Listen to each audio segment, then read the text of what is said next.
Hello everybody. Hello everyone. Us again. It's us again, definitely. We thought we'd do a posting today regarding our disfellowshipping, and to clear up a couple of points. We've had some questions, I think one or two have got confused with regards to our own experiences, because in one sort of statement we're saying that we're resigned, and in another it shows quite clearly that we were disfellowshipped. So what we wanted to do today was just clear that up, but also it gave Cora and I the opportunity last night when we were talking about it. I went back into our bedroom, into the cupboards, and I found this particular book here. It's leather-bound diary that I used throughout the 3 years that we were disfellowshipped. And what I did was, from time to time, I didn't do it every day, I just jotted down things that I was observing through the 3 years that we were sat in that Kingdom Hall being shunned. And we'll come on to that in a bit. But what it did, it gave Cora and I the opportunity last night to really sort of just sit down and go through some of this stuff. And you know what? How it was moving. It was depressing. It was, my goodness, did I actually write that? We forgot a lot of it as well. We did. I think it's surprising when we were sat there talking about it, how much we've actually blocked out. Yeah. Whether that be because it was painful at the time, whether it was just because we've been bombarded by so many different experiences that you only remember certain bits. But there was even something in there about when I rang, when my grandfather was dying, I rang my auntie and my uncle. My uncle was the PO of the congregation, and she put the phone down on me. Wonderful. And, you know, little things I completely forgot. Little snippets of information that you just, through the course of time, you forget. You do forget. But, I mean, how this first happened was back in 2006, which was when we were disfellowshipped. We'd actually got together the year before. We were talking about getting married. And I had been divorced from my first husband, who had left me pregnant with my daughter Charlotte, and she was now coming up to the age of 2, and Mark and myself were very much in love. Now, I was divorced secularly from my first husband, and Mark was also divorced from his first wife for many years before. Yeah. So just to add into that, so here we have 2 consenting adults, okay, legally divorced, and with children of their own, now meeting up and falling in love. Sounds wonderful, sounds easy, doesn't it? No. What happened was the fact that Mark and I wanted to get married because we were doing things, you could say, Jehovah's way. Obviously, I had never proven I was never able to prove that my first husband had had an affair. So although I was divorced in the eyes of the legal side of things, when it came to spiritual freedom, I was considered not free. Even though everybody knew what had happened, we couldn't prove it. So of course, when Mark and I then sort of started to fall in love and be in a position where we wanted to join our 2 families together and make it one, the next step was marriage. And obviously we approached the elders, because we were good Jehovah's Witnesses, and said that we would like to get married, and obviously this is the situation. And they then proceeded to say, but you're not scripturally free. And I said, but I am scripturally free, I just can't prove to you I am. And just to add into this point, at this point, it's very clear that we could have got that evidence. Yeah. But it would have meant breaking the law. Yeah. It would have meant stalking a certain individual in order to film him 24 hours a day, probably snoop through his bedroom windows. But we knew full well, as did everybody know, that this man was getting on with his life. He was doing whatever he wanted to do. I'm not judging him, but he had left Cora, they were divorced, and he was getting on with his life. And he was not celibate. No, he wasn't. So the fact that I couldn't prove it was something that as far as I was concerned, I knew that I was, Mark knew that I was, and it was a case of, well, we still want to get married. So we suggested that they go to the elders that originally dealt with the situation in my previous town with my previous husband, and have a chat with them, because they also knew that my ex-husband was lying about a lot of things that was going on in our judicial. And it got to the point where they then came back and they said, well, they're not completely sure, and it was very in depth and very back in to and fro in and everything else. So get to the point where Mark and myself now we're obviously in a position, well, what's the decision? You know, we'd like to get married, and they basically said, we advise you to stay away from each other. So they said, wait on Jehovah, wait for the opportunity to be proved that you are then free, and then you can then sort of get to the position where you can then go forward with what you'd like to do. So, just to clarify where we're at now, 2 consenting adults, both divorced, legally divorced.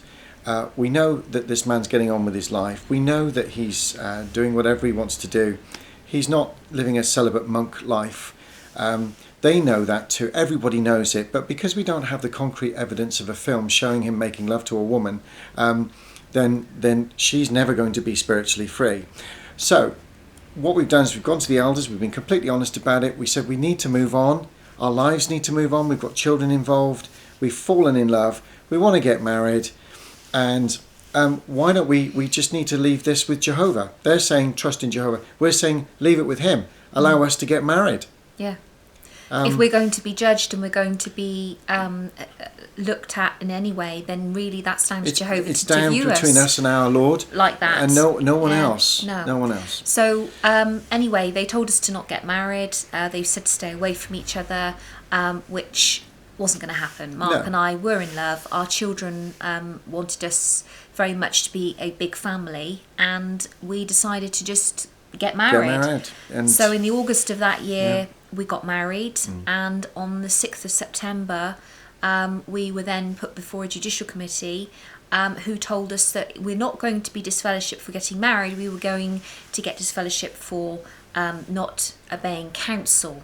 Now, this might come as a shock to the 350 Jehovah's Witnesses in our town, because you all think, well, most of you do, that we were disfellowshipped for getting married. But the exact words from this senior elder in our judicial committee were, I wish to make this absolutely clear, you have not been disfellowshipped for getting married. You have been disfellowshipped for not taking counsel. His exact words, they ring in my ears as if it was yesterday. I asked him, with everything that's gone on, what was the counsel again, so I can be specifically clear in my own head of why you're disfellowshipping? The counsel was you are to stay away from each other. Now, that's interesting. So that constitutes gross sin. That 2 consenting adults need to stay away from each other. This was not about anything specific about sexual incidents, nothing like that. This was purely on one issue, and this is where it needs to be clinical. The one issue was we did not obey the elders. We decided to get together, and as a result of getting together, that is why we were disfellowshipped. And he wanted us to be absolutely clear that that was the reason why we were disfellowshipped. Interesting. I'm still looking through my Bible now to find out where that constitutes gross sin. And guess what? I can't find it. Maybe someone else can help me out there. Well, it got to the point then, now we're disfellowshipped, and our disfellowshipping itself was horrendous. We turned up at the Kingdom Hall for this meeting with the 3 elders, and when they spoke to us in great depth, we were there for a couple of hours, although their decision had already been made before we even turned up.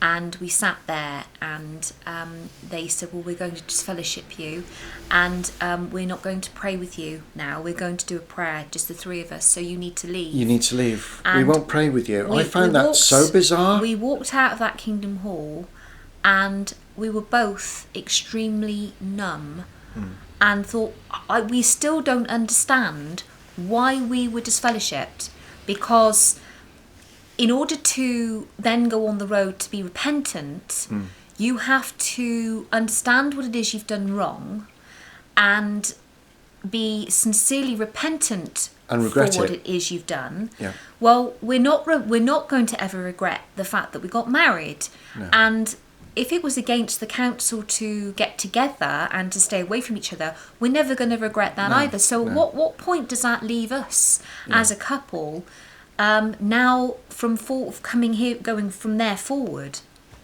Well, we made a solemn vow to each other, didn't we, that we would then make a sincere effort to do everything we possibly could as a family, to be at every single meeting from that point onwards, to work very hard at reinstatement, even though we couldn't figure out exactly what it is we had to do in order to gain reinstatement. But we decided that we would make that a pact between each other. We both were extremely emotional that day. We both were extremely numb, and we didn't quite know how it was going to pan out, but we just thought, well, this starts from now. It does. Our marriage, we are married, we're very happy, we love each other, our children are happy, we're one very, very happy family, and we need to now show that the decision we've made is the right one. But the rest of the world hated us for it. And that was very clear. It wasn't just about three men in a room. No. The whole congregation were absolutely appalled that we'd gone ahead and got married. Yeah. Because we'd gone against the groupthink. Yeah. We'd gone against the control of these three men. But we sat there. We turned up at the Kingdom Hall for the announcement. We sat there, very good little sheep at the back of the Kingdom Hall, listening. We didn't speak to anybody. Nobody spoke to us. No. And that continued then for the next, what we didn't realise was going to be 3 years. Yeah. Now we used to come in right at the end, when everybody was sat down. We'd come in respectfully at the end, so nobody could see us even come in, and we'd sit right at the back out the way, so we weren't disturbing anyone. And as the meeting finished, we were the first ones out the door, so that we weren't disturbing anybody and making feel anybody uncomfortable. But the looks we got. Well, it was about 1.5 years into going to the Kingdom Hall, in the congregation that we actually were disfellowshipped in, that an elder in a neighbouring town had a chat with Mark, and this particular elder Mark had gone to school with, and he said, it just doesn't seem right that you're still not reinstated. What actually are you doing, and what have the elders done in order to review your case? And we said we'd asked for several reviews, and we'd been granted one review. And the one review we'd had, the elders turned up at our home, not the three, it was just the two. And they came with the, after making us sit there and go through all of the reasons why we feel we should be reinstated, they had already come with the preconceived idea they weren't even going to... It wasn't going to happen. Discuss, even going to contemplate it. We had no chance. That was very clear from the first couple of minutes. We hadn't been punished enough. Now, bearing in mind that the whole 1.5 years, over a year it was, so about 1.5 years, one of the elders, in fact, none of the elders we were speaking to had actually spoken to us for that entire year. So not one of them. Months, wasn't it was good over 12 months. Yeah. Not one elder had spoken to us for over 12 months. Even the ones that were on our judicial committee had not even spoken to us. Not a word. So, in order to ascertain someone's attitude, I've always felt you have to actually speak to that person. See how they are. Am I right or am I wrong? How are they getting on? So in order to get that opinion as to whether we were repentant, whether we were regretful, how our attitudes were about the organisation and where, as a family, we stood within that organisation and that arrangement, the elders sat there and they said that one of the elders that hadn't come with them, that they'd had a discussion, the three of them together, and as far as they're concerned, our attitudes were not yet correct in order to regain status within the organisation and the congregation. And we looked at each other, and to this day, we said that how can you look at someone's attitude if you've not even had a discussion with them within that 12 months to understand where their heart condition and what their heart condition is. There were no questions. There was no assessment. No. It was we know that your attitude's not right. Now the only thing that we were actually doing, to show exactly where we were in our lives was to turn up at every meeting. Every meeting. And not to talk to anybody, to show the greatest of respect to everybody Even our else. children were there. And somehow we weren't showing the right attitude. Now, and we weren't being cocky when they came round. We were very humble. Would you like a cup of tea? And in fact, I remember Cora putting on coffee, and so everything was warm and welcoming. We couldn't have done any more. But what this was really about was that when we turned up from our first, from the announcement onwards, they saw that as arrogance, that we were turning up at every meeting, got married, and then we were turning up at every meeting. They didn't see that as humility and repentance. They saw that as arrogance. And that came across from the looks and the shaking of the heads from elders' wives in particular. Oh, yes, you did, sisters. And many of them doing this. Look at them at the back. What are they doing here? That type of attitude. Because that's where we thought at the time we belonged. And you just couldn't accept it, could you? You couldn't accept that. But you see, those elders sat in our dining room, in our previous home, and they sat there and they looked at Mark and myself, and after we said, well, how long is this going to go on for? How long is it going to take before you then decide that our attitudes have changed? Because we feel no different. It's not going to change than before we actually got to. We don't know what it is we need to do to show you. This is what the problem is. We don't know what it is we need to do in order to put right what we did wrong. Yeah. Because the only thing that we could do is divorce. Well, we're not about to do that because we love each other. We've made a vow in front of our God that we are married now forever, and that's it. Yeah. And of course that would have been wrong as well. Exactly. So we're in no man's land basically, and we said, how long is this going to go on for? And the elder put his hand up and he went, 1, 2, 3. And we looked at each other and we knew, we can't believe he's just even had the idea that it's going to take 3 years. 3 years. And we thought, no, surely not. Anyway, this elder in another town that said to us, what are they doing? We went through this with him, and he said, you need to move congregations. And this brother was very sincere. Very sincere. And he's known me since I was, as I said, we went to school together. He's a very sincere man. And I love that man very much. And at the time, he was very concerned, and from his own honest heart, he was trying his best to put this right. So we went to his Kingdom Hall, which, because it was in a different town, was, what would you say, about 25 miles? 20 miles. 20 miles, 20 miles roughly. So it took a lot more of an effort on our part to get there on time for each meeting, but we did every single meeting. And every time we turned up, this particular brother would ring the elders here in our town here and say, they're here again, they're here again. And this went on for a number of months until we had 3 elders assigned us in this new congregation, and they said that they couldn't see any reason why we were not being reinstated. And after us eventually going there for a number of months, I think it was about another year and a half, nearly just under the 3-year period it was, all in all, we were then reinstated within this other town. And so then once we were reinstated, they had to keep going back and asking the original committee. Or can I just add something their in there? permission, by the way. This is an interesting point about how it's valued. The fact that we were now underlining our watchtowers. Oh yeah. And the fact that as they were going around with the microphones, they could see watching us. That our watchtowers were fully lined, loads of comments, showed that we were sincere, that we were worshipping that piece of magazine with our ink. And in the end, I was putting all sorts of highlighters on it and colours and Humpty Dumptys everywhere, and making the brighter the better. Yeah, I mean, making it into a real beautiful rainbow. Do you know? When the you type used to of open thing? up your watchtower, it used to go. Ah, yeah, we didn't need lights. Coming from But that was one of the true key measures to success to our reinstatement. Was the underlining of our watchtower. Well, they must be all right, because they've pre-studied their watchtowers and they look as if everything's in order.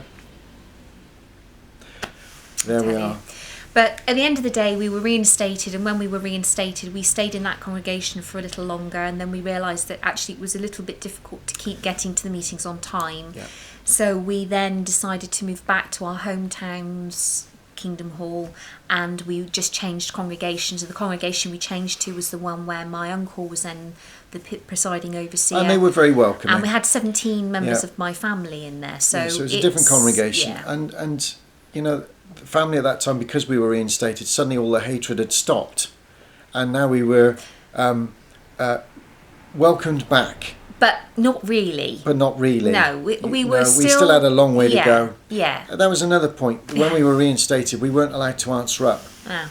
We had to wait another 6 months before we could. We were on a probation period. So you're reinstated. Jesus now loves us, and Jehovah now loves us, but you still can't answer up for another 6 months. What made us also there's a lot of things that came out in between us being disfellowshipped and reinstated. One of the main things was my ex-husband, a month into our marriage, or a disfellowshipping I should say, from the 6th of September, in the October, the elders in our congregation that had disfellowshipped us received a letter from the elders from my previous congregation with my ex-husband that contained information regarding my freedom. Freedom, yeah. And that it then came out that I was actually in a position to marry, and that they had evidence of that, and they were now giving it to the elders within this congregation. So and this is a few weeks after our disfellowshipping. But because we were no longer in the congregation, we were disfellowshipped, we weren't privy to that letter. No. The letter was shown to my family because they had obviously had a lot to do with the fact that before Mark and I were disfellowshipped, there was a lot to and from with conversations about my previous husband and freedom and everything. They were all stood by me. And My parents stood by me and said that I was free because they knew I was. And like me, they couldn't prove, the only thing they couldn't do was prove it. But now they were being read a letter in their own home which contained information about me and my ex-husband, but because I was no longer part of the congregation, I wasn't allowed to see it. Now, I'm sure that has something to do with the Data Protection Act there, but that's another point. And then another one was the fact that, so they knew we were free. So everything that we had been disfellowshipped for, right a month into our disfellowshipping, they knew no longer stood.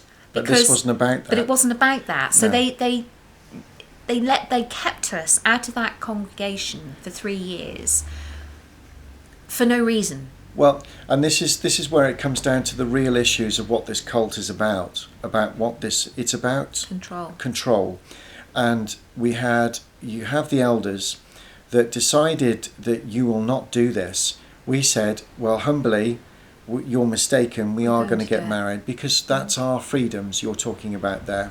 And so as a result, they said, we're going to make an example of you. And we know this, because a lot has come out since. We even know there was another elder that turned around to my parents at the time and said that, they need to be made an example of. This is their punishment. And he used the word punishment. And they need to be punished. And I mean, looking back now, in hindsight, you think to yourself, it's just ridiculous. Why on earth did we put ourselves through that for 3 years? But once we were reinstated, looking back now, what it did actually give us an opportunity to do, where we weren't being love bombed for 3 years, where we were actually being allowed to sit at the back of the Kingdom Hall and take a very good view, panoramic view, you could say, of the entire situation, without being confused by people coming up and love bombing you, keeping you preoccupied. It gave us a very good opportunity to really understand the organisation for what it truly is. Yeah. And because we were determined to be reinstated, at the time, we weren't really looking. No. But now looking back, that's what started us onto the road of waking up. What on earth are we involved with? And as the months turned into years, and the years just kept rolling on, and we were going there. So it was so painful to go, because from the first day to the last, the animosity against us was tangible. It was awful, and we know we're not alone. Anybody that's been in this position knows what we're talking about here. But it made us wake up.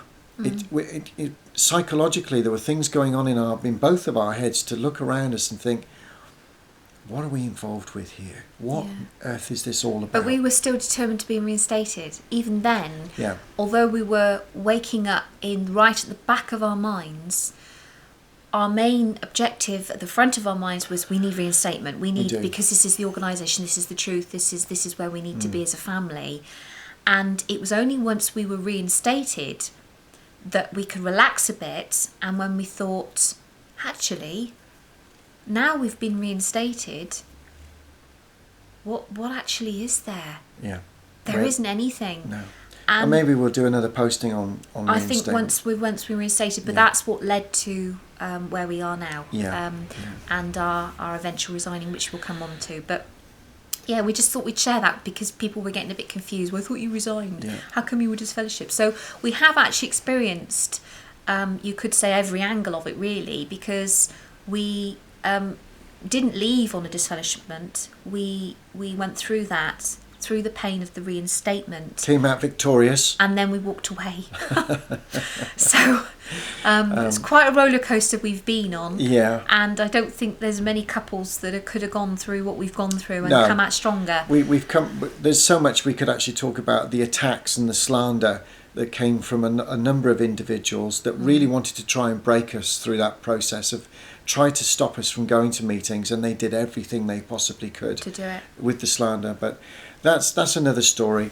A lot of it's in here, this beautiful little book. You should see Mark's writing starts off so neatly at the beginning, and at the end he's doing big letters like this. I've become quite psychotic at the end. And there's a page right at the end. Yes. It's his last entrance and entry. We didn't even realise that it was in there until last night, and we looked at each other and we said, "That's when you found Christ." That's when I found Christ, and it's a posting that I'll do in the future. But it was my introduction to Jesus Christ, and I've written it in this diary, and it was the last thing I wrote in this diary because I turned from this God Jehovah to Jesus Christ, and that was the last thing I wrote in it, and all the memories came flooding back. And I'm from reading it myself rather than it being my thoughts, there were certain things in there I thought I remember that, and I didn't realise just how much that had affected my husband. So to see that, it was quite upsetting for me, because it gave me an understanding more of what was going on in Mark's mind back then, because I knew what was going on in mine, but to see it, when you talk about something, it's very different to actually seeing it. It's a little window into Mark's heart. So it was lovely to see it. Anyway, we thought we'd share that with you. Thank you for listening. I hope that clarifies a couple of points. We're going to do another one at some point on reinstatement, and probably the resignation just a little briefly, and put the two together, just the reasons why. And hopefully that clarifies the whole thing then. But also, we've got some juices in here. No names will be mentioned. No. And this is not an attack on brothers and sisters, I can promise you that, because guess what? We love you all. And we genuinely do. What the problem we've got with is not with you elders. We really don't. As individuals, I could give you a big hug now if only you would meet me halfway. It's not about you as brothers or you as sisters. For all those things that happened, they've happened. They're gone. This is about an organisation that makes you do those things. And I think it's a realisation that I don't even think you even know that you're doing half the stuff that you're doing. No. And it only takes something like our situation that we were in to take a step back and see and look at it for what it is. Because we weren't being love bombed. We were able to actually experience it. It was almost like being a fly on the wall. You know how you want to be a fly on the wall a lot of the time? Well, when you're disfellowshipped, you actually do have an opportunity to be that fly on the wall because no one wants to interact with you. No. So you're left to observe and absorb everything that your surroundings are allowing you to do. Brilliant opportunity. If you are in a position at the moment, you're disfellowshipped and you're going to meetings, take a really good look. Examine everything around you. Absorb as much as you can of your surroundings and make your realisation of what's actually going on. Yeah. It's a good way of doing it. Anyway. Thank you so much for listening. Love to everyone. Love to everyone. And we shall catch up with you soon. And we'll catch up soon. Take care. Bye-bye for now. Bye-bye.